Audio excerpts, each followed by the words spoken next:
after independence, the objectives of Indian food policy was basically to ensure, first of all, the food security. Because remember, after 200 years of the British rule, India's food security was completely destroyed. One way to look at the British rule or the colonial rule is that there were 200 years of famine and hunger and mass starvation.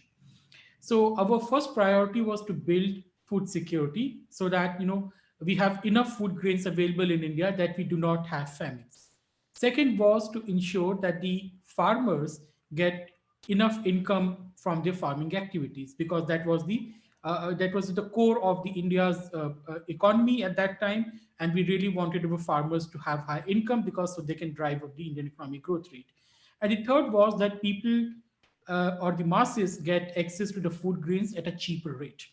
Now, these three objectives are very good in themselves, but there's a problem. The problem is that we cannot achieve all three of them simultaneously.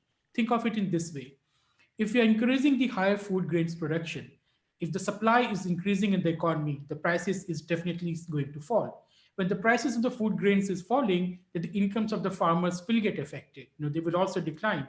And if in order to ensure that the farmers' income remain higher, we artificially increase the prices, the consumers will get hurt via higher inflation.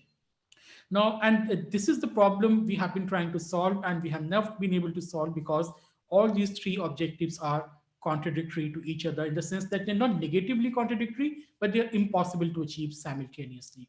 So, what we did in the 1960s, basically, when we had two wars, we had two major famines in India, it became very clear that we have to do something about the food security in India.